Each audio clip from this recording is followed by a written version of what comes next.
Hello दोस्तों, स्वागत आप सभी को अल्फा एजुकेशन पॉइंट के इस यूट्यूब चैनल में। दोस्तों, आज के वीडियो में हम लोग देखने वाले हैं क्लास 12th मैथमेटिक्स चैप्टर 1, जिसका की नाम है relation and function. Relation and function का जो चैप्टर चल रहा है हम लोग का, वो चैप्टर 1 है, जिसका नाम है relation and function. NCERT book आपका है, जिसका हिंदी है होता है संबंध एवं फलन। संबंध एवं फलन में एक्सरसाइज 1.1 का हम लोग जो पहले बात करें वीडियोस का, तो उसमें हम लोग 10 तक क्वेश्चन का सॉल्यूशन देख चुके हैं। आज के इस वीडियो में होने वाला है क्वेश्चन नंबर 11 और क्वेश्चन नंबर 12 का सॉल्यूशन, जिसमें हम लोग देखेंगे कि इसमें आपका रिलेशन एंड फंक्शन से रिलेटेड रहेगा आपका क्वेश्चन। तो स्टार्ट करते हैं पार्ट 4। देखिए, क्वेश्चन नंबर 11 यहाँ पे दिखा रहा है कि so that the relation R, बोल रहा है कि रिलेशन आर दिया हुआ है in the set A, set A है, of points of in a plane given by R equal to P Q, जहां पे क्या है तो distance of point P from the origin is same as the distance of point Q from the origin. बोल रहा है कि are एक रिलेशन दिया हुआ आपका, किसका है, P और Q का है, जहां पे P का डिस्टेंस ओरिजिन से और Q का डिस्टेंस ओरिजिन से क्या है, इक्वल है। आगे इसी में लिखा हुआ है कि इस क्या है तो इक्विवेलेंस रिलेशन। अगर हम लोग इक्विवेलेंस रिलेशन की बात करें तो इक्विवेलेंस रिलेशन मतलब कि रिफ्लेक्सिव होना चाहिए, साइमेट्रिक होना चाहिए और ट्रांजिटिव होना चाहिए। अगर ये तीनों केस को फॉलो करता है तो ये जो रिलेशन होगा आपका रिफ्लेक्सिव कहलाएगा। आगे इसी में लिखा है कि so that the set of all points related to a point P does not equal 0 0, मतलब कि origin to the P with origin center।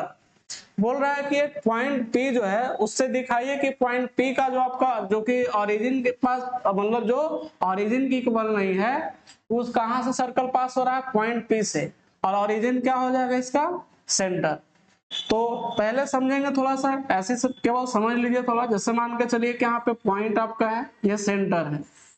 अब यहाँ से मान लीजिए पॉइंट आपका P है और एक पॉइंट मान के चले हम लोग यहाँ से इसका नाम दे दिए Q।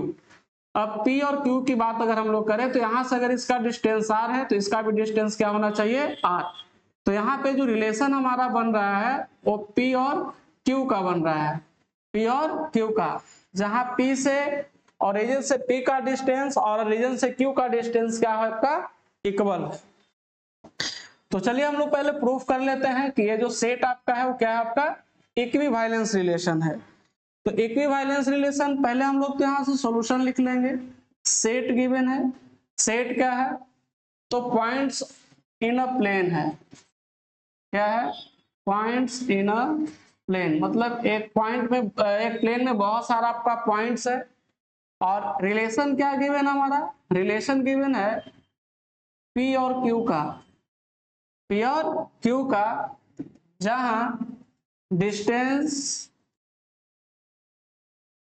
Of the point P, the point P from origin, origin is same as the distance, same as the distance of the point P from, sorry point Q हो जाएगा ना, Q का और P का, ये क्या है आपका, इक्वल हो जाएगा from the origin, from the origin. तो यही आपका कंडीशंस है। एक सेट ए है, कैसा सेट है तो बहुत सारा पॉइंट्स है किसी प्लेन में। रिलेशन क्या गिवन है तो P और Q का सेट है, जहां distance of the point P from the origin is same as the distance of point Q from the origin.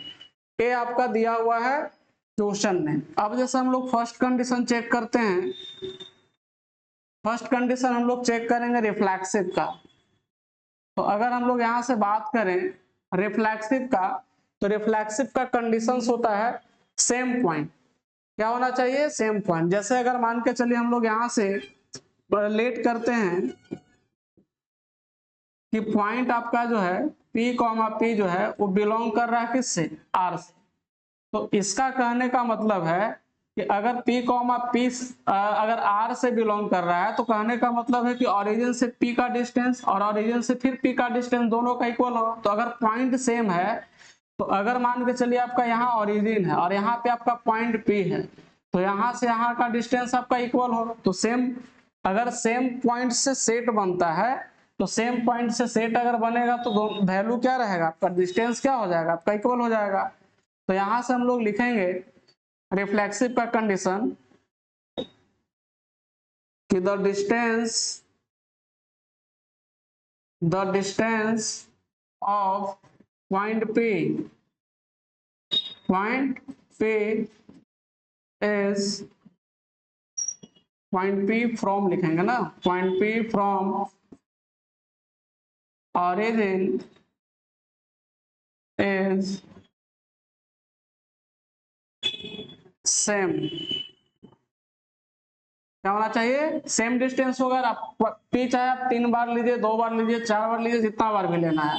तो यहाँ जो हमारा पेयर बना हुआ है P और P का, तो यहाँ से लिख सकते हैं कि देयरफॉर P कॉमा P का जो एक पेयर बन रहा ऑर्डर पेयर, ये किससे आपका बिलोंग करेगा? तो रिलेशन R से।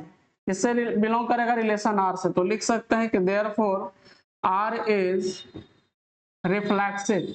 R क्या हो गया हमारा? रिफ्लेक्सिव हो गया। अब दिखाना है, जैसे R तो रिफ्लेक्सिव हो गया हमारा, अब दिखाना है कि R साइमेट्रिक होता है कि नहीं। तो R रिफ्लेक्सिव हो गया। इसके बाद दिखा रहे हैं हम लोग कि R जो है आपका ये साइमेट्रिक है कि नहीं। तो सेकंड कंडीशन जो हम लोग चेक करेंगे साइमेट्रिक का, साइमेट्रिक। तो यहां से हम लोग लेट करते हैं कि P कॉमा Q जो है वो बिलोंग कर रहा है किससे? R से। दैट इज क्या हुआ कि distance of point P from origin from origin is same as distance of point Q from origin। ये सेम हो जाएगा। उसी तरह से अगर हम लोग इसको चाहें तो लिख सकते हैं therefore distance of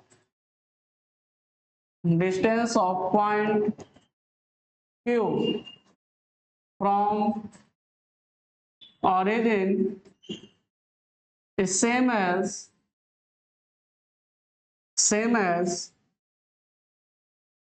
the distance of P from origin। समझेंगे यहां से बात को कि अगर मान के चलिए ऑरिजिन से P का डिस्टेंस, अगर ऑरिजिन से P का डिस्टेंस इक्वल है किसका? ऑरिजिन से Q का डिस्टेंस का। तो अगर इसी भाषा को अगर हम लोग पहले Q बोले और फिर बाद में अगर P बोले तो कोई दिक्कत। तो यहाँ पे कहने का मतलब कि देयरफॉर अब यहाँ जो हमारा सेट रहेगा, एक जो ऑर्डर पेयर बनेगा वो पहले Q आ जाएगा और बाद में P होगा, जो कि बिलोंग करेगा आपका रिलेशन R से। यहाँ पे देख रहे हैं हम लोग लेट किए थे कि PQ जो ऑर्डर पेयर है वो बिलोंग कर रहा है रिलेशन R से, जहां पे रिलेशन का कंडीशंस दिया हुआ है कि अगर जो यहाँ पे डिस्टेंस है P का फ्रॉम ओरिजिन से वो सेम है किसका? Distance of Q from the origin. और यहाँ अगर बात करें तो यहाँ पे जस्ट हम लोग उल्टा किए हैं कि लेट कर लिया यहाँ पे कि अगर मान के चलिए पॉइंट Q जो है उसका डिस्टेंस ओरिजिन से फिर क्या हो जाएगा? इक्वल हो जाएगा किसका? पॉइंट P के ओरिजिन से डिस्टेंस के इक्वल हो जाएगा। तो देयरफॉर यहाँ से लिख सकते हैं क्या कि R जो है वो क्या हो जाएगा? साइमेट्रिक है। क्या हो जाएगा? साइमेट्रिक। तो हम लोग दिखा दिए रिफ्लेक्सिव और साइमेट्रिक। अगला हम लोग दिखाते हैं थर्ड में ट्रांजिटिव। तो ट्रांजिटिव का कंडीशन क्या है, यहां से हम लोग लेट करते हैं कि P कॉमा Q जो है वो बिलोंग कर रहा है रिलेशन R से। दैट इज, अभी यहां से अगर हम लोग बात करें तो distance of point P from origin is same as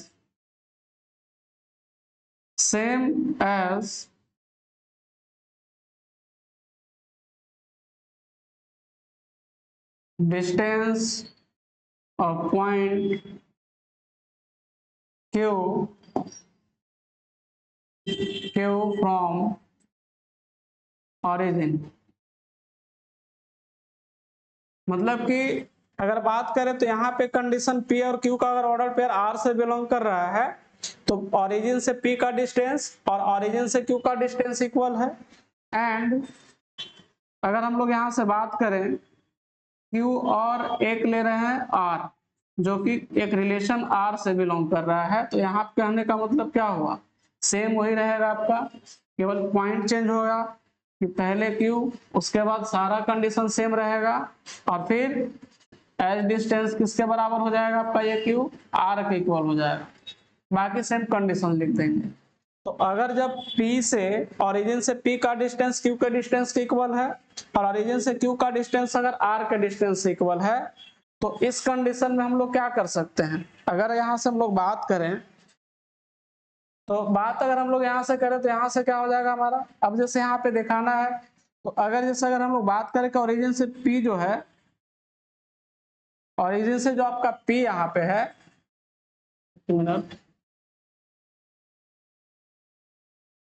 origin से जो हमारा यहाँ पे P है वो P जो ओरिजिन से हमारा यहाँ पे है, ओरिजिन से P का डिस्टेंस और Q का डिस्टेंस इक्वल है, Q और R का डिस्टेंस इक्वल है। तो ओरिजिन से अगर P और Q का डिस्टेंस अगर इक्वल है तो इस कंडीशन में अगर हमको दिखाना हो,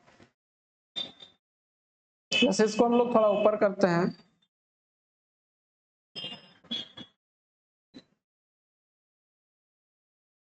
एक से ऐड कर लेते हैं स्लाइड हम लोग, तो यहां से इसको लिख सकते हैं क्या कि therefore distance of point P from origin is same as the distance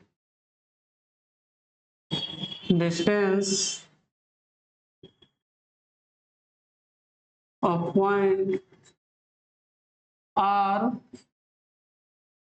from origin। ये लिख सकते हैं कि अगर मान के चलिए P का डिस्टेंस ओरिजिन से इक्वल है, Q के P और Q का डिस्टेंस ओरिजिन से इक्वल है, Q और R का जो ऑर्डर पेयर बना उसका भी इक्वल है, तो इस कंडीशन में P और R का इक्वल होगा। देयरफॉर यहां से लिख सकते हैं कि P R जो है ऑल्सो बिलोंग करेगा रिलेशन R से। देयरफॉर यहां से लिख सकते हैं कि जो रिलेशन R है हमारा वो क्या हो जाएगा, ट्रांजिटिव हो जाएगा। क्या हो जाएगा, ट्रांजिटिव, मतलब कि रिफ्लेक्सिव भी हो गया, साइमेट्रिक भी हो गया और ट्रांजिटिव भी हो गया। तो यहां से लिख सकते हैं कि देयरफॉर जो रिलेशन R है इज एन इक्विवेलेंस रिलेशन है। क्या हो जाएगा आपका, इक्विवेलेंस रिलेशन। अब इक्विवेलेंस अगर रिलेशन की बात करें तो इसमें हम लोग तीनों दिखा दिए, रिफ्लेक्सिव भी है, साइमेट्रिक भी और ट्रांजिटिव है। तो अगर जो रिलेशन ये तीनों कंडीशन को होल्ड करता है तो उसको बोलते हैं कोरिलेशन जो हमारा है वो रिफ्लेक्सिव रिलेशन हो, सॉरी इक्विवेलेंस रिलेशन हो गया। अब देखिए इसी में हम लोग को एक और कुछ बता रहा था, क्या दिखा रहा है कि इक्विवेलेंस रिलेशन तो ये है, लिखा हुआ है कि further so that the set of points related to a point P जो ओरिजिन से नहीं है, जहां पे P जो ओरिजिन के इक्वल नहीं है, एक सर्कल का काम कर रहा है जो पासिंग कर रहा है कहां, पॉइंट P से। तो इसको थोड़ा सा समझेंगे हम लोग। अब जैसे यहाँ पे हम लोग को थोड़ा सा और प्रूफ करना है कि अब जैसे यहाँ पे क्या है हमारा कि ये ओरिजिन हुआ, सपोज ये हो गया ओरिजिन पॉइंट, और यहाँ पे पॉइंट पी है। पॉइंट क्या है हमारा, आपका पी है। अब जैसे मान के चलिए, अब यहाँ से जो भी यहाँ से सेट बना हुआ इस प्लेन से, जो सेट ए हमारा है, इसमें वैसे मेंबर को रखा गया है जिसका डिस्टेंस ओरिजिन से क्या है आपका इक्वल है, जिसका डिस्टेंस ओरिजिन से क्या है इक्वल है, हर एक पॉइंट का। ओ से पी का दूरी, ओ से क्यू का दूरी, ओ से आर का दूरी। तो मान ले देते हैं कि ओ से पी का दूरी आपका क्या है आर, ओ से पी का दूरी आपका क्या हो जाएगा आर। तो अगर ओ से पी का दूरी अगर आर है और ये सारे पॉइंट्स का डिस्टेंस क्या आपका इक्विवेलेंस रिलेशन है, जितना भी पॉइंट आपका सेट ए में है, तो अगर इस सारे पॉइंट्स को अगर हम लोग मिलाते हैं तो एक सर्कल का निर्माण होगा, क्योंकि हर एक पॉइंट का डिस्टेंस क्या आपका हो जाएगा इक्वल हो जाएगा ओरिजिन से। तो जब इक्वल हो जाएगा तो यहाँ जो हमारा सेट बनेगा सभी पॉइंट्स का, वो एक सर्कल का काम कर जाएगा। किसका काम करेगा, सर्कल का। तो यहाँ पे हमारा कंडीशन से दिया हुआ क्या है, एक बार फिर से देख लेते हैं हम लोग।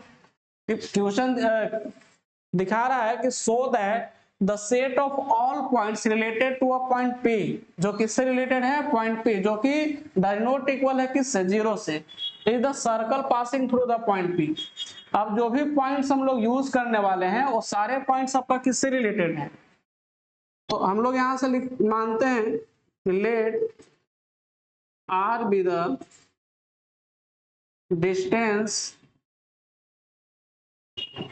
Of point P from point P। अब यहाँ पे क्या होगा हमारा, तो जहां पे P डज नॉट इक्वल है किसका जीरो जीरो का, फ्रॉम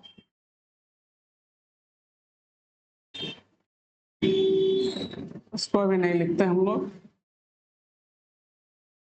तो यहां से इसको हम लोग क्या किए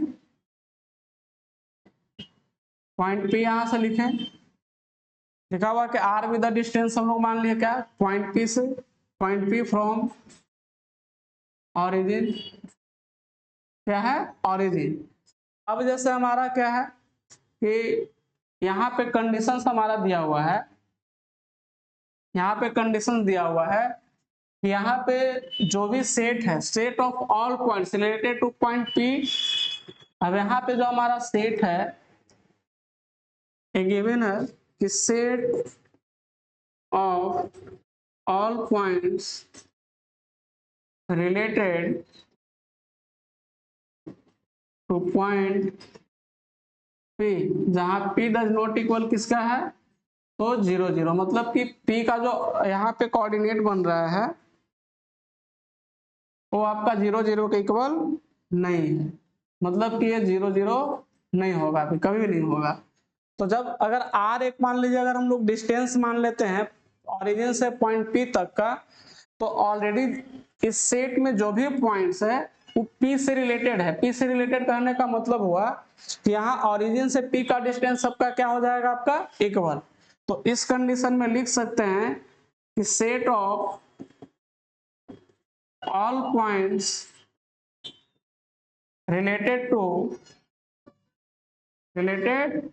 पॉइंट P, जहां पे पॉइंट P जो है वो किसके इक्वल नहीं है जीरो जीरो के, इज अ सर्कल। क्या बनाएगा ये सर्कल बनाएगा आपका, क्योंकि हर एक का डिस्टेंस आपका R हो जाएगा, R हो जाएगा तो क्या बना देगा आपका सर्कल। अब देखते हैं क्वेश्चन नंबर हम लोग 12 क्या बोल रहा है हमारा क्वेश्चन। 12 बोल रहा है कि so that the relation R defined in the set A all triangles are बराबर दिया हुआ है। तो यहाँ पे हमारे पास सेट गिवन है, सेट क्या गिवन है सेट ए, सेट ए क्या है तो हमारा सेट ए दिया हुआ है कि सेट ऑफ ऑल ट्राइंगल्स है, क्या है सेट ऑफ ऑल ट्राइंगल्स है। और रिलेशन आर क्या है तो रिलेशन आर में हमारा T1 और T2 है। T1 T2 क्या है तो बोल रहा है कि T1 is similar to T2, T1 is similar to T2, मतलब कि ट्राइंगल जो T1 है और T2 का क्या है आपका सिमिलर है। बोल रहा है कि इसको भी दिखाना इक्विवेलेंस रिलेशन है। आगे इसने दिया हुआ consider the three right triangle, right angle triangle T1 with side given यहाँ पे आपका है कि इसका साइड आपका 3 4 5 है। T2 एक ट्रायंगल दिया हुआ 5 12 13 दिया हुआ, T3 आपका 6 8 और 10 है।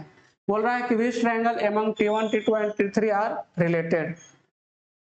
तो सबसे पहले तो हम लोग को दिखाना है कि ये जो रिलेशन है ये इक्विवेलेंस है कि नहीं। तो यहां से अगर हम लोग बात करें फर्स्ट कंडीशन दिखाने का रिफ्लेक्सिव, तो रिफ्लेक्सिव का कंडीशन क्या होगा, तो यहां से अगर मान के चलिए सेम पॉइंट लेते हैं कि अगर T1 इज, T1 क्या है आपका, T1 इज सिमिलर टू, जैसे अगर मान लीजिए कोई सेम ट्रायंगल अपने आप का क्या होता है सिमिलर होता है। जैसे अगर मान लीजिए हम लोग एक ट्रायंगल बनाए, यहाँ पे एक ट्रायंगल बना है, तो अगर एक ट्रायंगल इसका नाम अगर हम लोग ए दे दिए, पूरा ट्रायंगल का ही नाम है, या एबीसी ऐसे कर दिए, तो एबीसी जो होता है वो अपने आप का सिमिलर होगा, क्योंकि खुद से सिमिलरिटी में मतलब सेम अगर सेम अगर दिखना है कि सिमिलरिटी है कि नहीं, तो एक ट्रायंगल सेल्फ का तो सिमिलर 100% होगा। तो उसी तरह से अगर मान के चले हम लोग एक ट्रायंगल का ऑर्डर पेयर बनाते हैं सेम ट्रायंगल का, तो अगर सेम ट्रायंगल का ऑर्डर पेयर बनाएंगे मतलब कि T1 का अगर हम लोग बात करें, तो यहां से हमारा क्या हो जाएगा कि T1 is similar to itself. क्या हो जाएगा, T1 जो है अपने आप का सिमिलर होगा। देयरफॉर यहां से लिख सकते हैं कि T1 और T1 का जो ऑर्डर्ड पेयर बनेगा वो रिलेशन R से बिलोंग करेगा। और अगर ये रिलेशन R से बिलोंग कर रहा है तो कहने का मतलब क्या होगा कि देयरफॉर R जो है वो क्या कहलाएगा आपका रिफ्लेक्सिव। R क्या हो जाएगा हमारा रिफ्लेक्सिव हो जाएगा। R हो जाएगा हमारा यहाँ पे रिफ्लेक्सिव।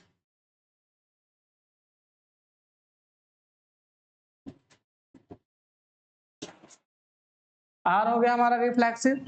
अब दिखाना हमको कि R जो है वो साइमेट्रिक और ट्रांजिटिव है कि नहीं। तो R अगर रिफ्लेक्सिव हो गया, अब सेकंड हम लोग कंडीशन यहाँ अप्लाई करते हैं साइमेट्रिक के लिए। तो साइमेट्रिक का कंडीशन हम लोग यहाँ से लेट करते हैं कि T1 और T2 ये बिलोंग करता है रिलेशन R से, that is T1 is similar, यहाँ पे T1 क्या हो जाएगा सिमिलर टू T2। अब यहाँ पे क्या हुआ कि T1 जो है T2 का सिमिलर है, तो यहां से लिख सकते हैं क्या कि therefore T2 is also similar to, T2 is also similar to, T2 is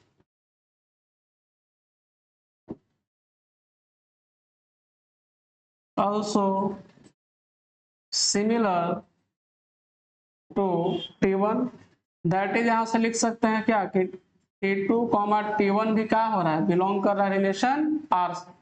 मतलब कि ऑर्डर पेयर T1 T2 अगर एक दूसरे का सिमिलर है तो T2 और T1 भी क्या हो जाएगा सिमिलर हो जाएगा। यहां से लिख सकते हैं रिलेशन R जो है वो क्या है आपका साइमेट्रिक है, साइमेट्रिक है। क्योंकि साइमेट्रिक का कंडीशन अगर T1 T2 रिलेशन R से बिलोंग कर रहा है तो T2 T1 का भी ऑर्डर पेयर रिलेशन R से बिलोंग करेगा। नेक्स्ट देखते हैं हम लोग अगला जो कंडीशन है ट्रांजिटिव चेक करने का। थर्ड कंडीशन ट्रांजिटिव,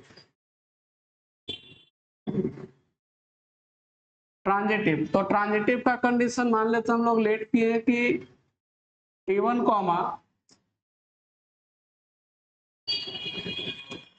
यहाँ पे मान लिया कि T1 T2 का ऑर्डर पे रिलेशन R से बिलोंग कर रहा है, मतलब कि T1 इज सिमिलर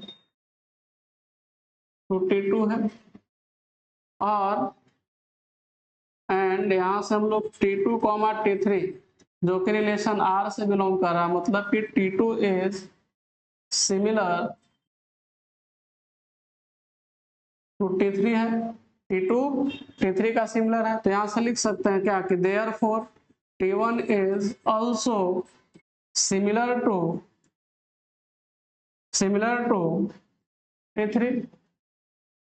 T1 क्या होगा, T3 का सिमिलर हो जाएगा। therefore यहां से लिख सकते हैं कि T1, T3 का भी जो ऑर्डर्ड पेयर है वो बिलोंग करेगा रिलेशन R से, तो therefore लिख सकते हैं कि रिलेशन R जो है इज ट्रांजिटिव है, मतलब ये ट्रांजिटिव भी हो गया आपका, रिफ्लेक्सिव हुआ, सिमेट्रिक हुआ, ट्रांजिटिव हो गया। तो लिख सकते हैं कि therefore R is an equivalence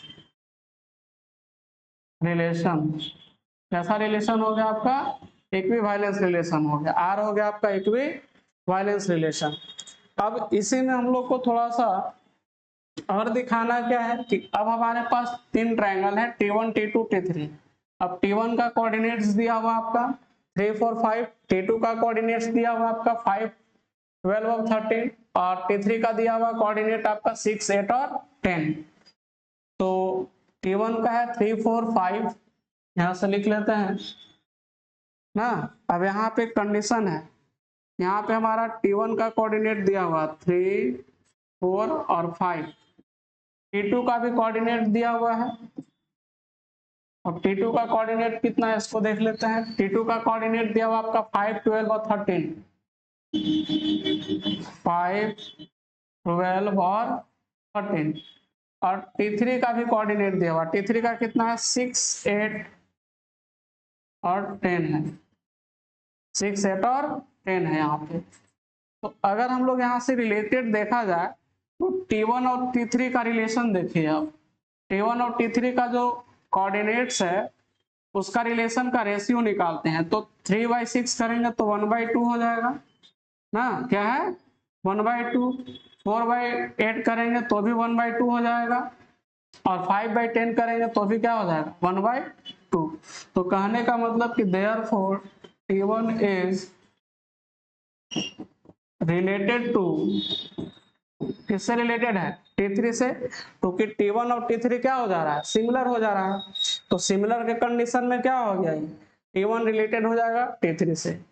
तो आज के वीडियो में फिलहाल इतने। अगर वीडियो अच्छा लगा तो लाइक करें, शेयर करें। अगर आप चैनल पे नए हैं तो चैनल को सब्सक्राइब कर दें ताकि आने वाला वीडियो का नोटिफिकेशन सबसे पहले आप तक पहुंचे। मिलते हैं नेक्स्ट वीडियो में, तब तक के लिए धन्यवाद, जय हिंद।